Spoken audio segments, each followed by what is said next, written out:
Welcome, beloved family of truth, light, and love. This is your host, Adrian, and you're tuned in to another empowering episode of Meghan and Harry Tales, where we stand boldly with Prince Harry and Duchess Meghan against the relentless tide of hate and hypocrisy. As Isaiah 54:17 reminds us, no weapon formed against you shall prosper. And today we rise with that truth in our hearts. As the great Maya Angelou once said, when someone shows you who they are, believe them the first time. So buckle up, my family, because today's story isn't just the tea, it's the entire kettle.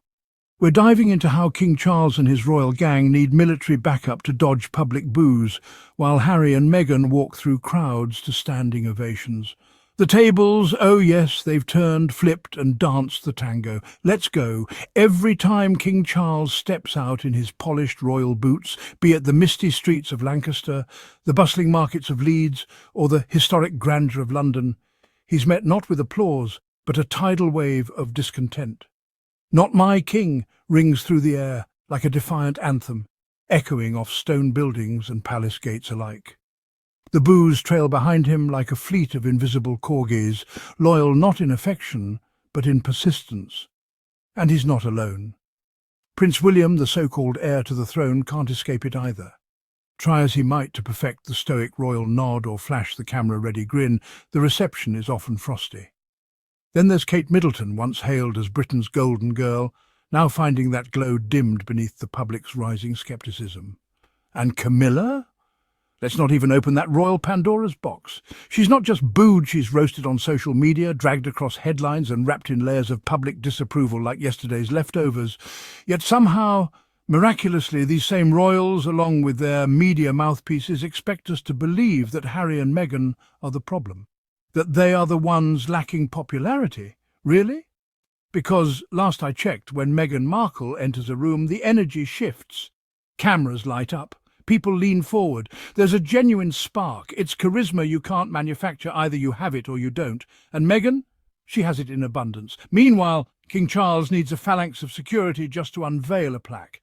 William and Kate can't seem to walk a block without calculated photo ops and carefully managed crowds. It's performance over presence, and people are beginning to notice. The irony is rich, like a Shakespearean drama set in modern-day Britain. We're watching characters who once held the stage with reverence now fumble their lines and miss their cues. The same press that spent years painting Harry and Meghan as villains can't explain why the public seems more enchanted with the so-called rebels than the royals themselves. It's a royal boomerang thrown with smug confidence, only to come whizzing back and knock the crown slightly askew. And the spectacle? Oh, it's delicious, like watching a pompous stage actor dramatically trip over the curtain. Only this time the curtain is woven with centuries of entitlement. The people are speaking. And the boos? They're not just noise. They're truth echoing through the marble halls of Buckingham Palace like a storm no PR team can silence. King Charles claims to be the symbol of unity for the United Kingdom. Excuse me while I laugh so hard my tea leaps out of the cup and stages its own protest march across the table. The irony is too thick to sip. A man who can't even pick up the phone to speak to his own son, his own flesh and blood, is now expected to unite a deeply divided nation? Please, let's call it what it is, a royal facade. A king draped in silk and ceremony, parading through streets lined with carefully curated crowds, while behind palace doors his own family lies fractured and ignored. The same man who talks about healing and harmony can't find it in his heart to say, "I'm sorry," to the son he watched get ripped apart by the media machine, the same machine he either fed or silently condoned. How do you unify a kingdom when your own house is crumbling? When the emotional gap between father and son is wider than the moat at Windsor?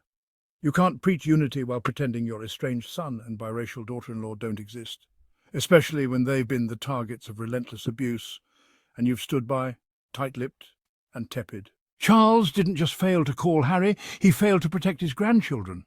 He failed to defend their dignity. He failed to offer sanctuary when they needed it most. A real king doesn't shrink from discomfort, he confronts it. But Charles, he chose silence, distance, pageantry over parenthood. And the public sees it clearly like a pane of Buckingham Palace glass after a fresh spring cleaning. The hypocrisy is transparent and blinding. You can polish the crown all you want, but it won't reflect honour if the heart beneath it is cold. The people aren't fooled, not anymore. They're not cheering, they're booing, loudly, publicly, repeatedly. From the streets of Scotland to the heart of London, the message is unmistakable. Unity can't be dictated from a throne. It must be lived, breathed, and proven in action, not just in speeches. So as King Charles marches through the streets, waving and smiling like he's starring in a royal musical, perhaps he should pause and ask himself, what kind of unifier can't even unify his own family? Because unity without compassion is just performance, and the curtain is falling fast. Picture this. King Charles arrives at Lancaster Castle. A historic moment, perhaps. You'd expect adoring crowds waving Union Jacks, maybe a child offering a flower or a patriotic choir singing God Save the King.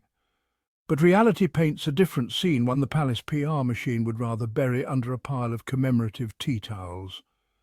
Instead of jubilant subjects, he's greeted by a phalanx of soldiers, not for protection from physical harm, but to shield him from signs that read, "Abolish the monarchy, ditch the Duchess, and not my king."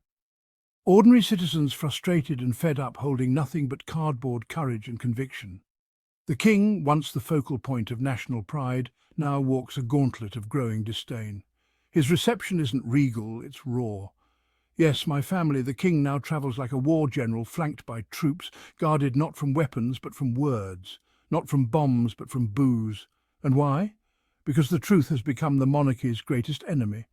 Peaceful protest, once the cornerstone of democracy, is now treated like a threat to royal stability. When your crown trembles at the sight of handmade placards, the real danger isn't outside the castle walls, it's what's crumbling inside them. This isn't security, it's suppression. It's the monarchy hiding behind uniforms and horses, afraid of the people it claims to serve. When a king must be shielded from the sound of free speech, what does that say about the strength of his reign? What does it say about the future of the institution? The very presence of the army in these moments is symbolic. It tells us that the palace knows the tide is turning. Dissent is no longer a whisper in the wind, it's a roaring chorus echoing through the streets. The people aren't just disillusioned, they're demanding change.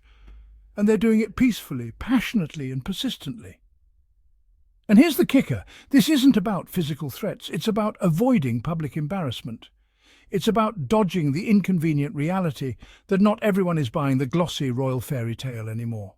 The monarchy, for all its jewels and pageantry, is now a house of cards, delicately stacked on outdated traditions, silent scandals, and orchestrated photo ops, and the wind blowing it down, karma.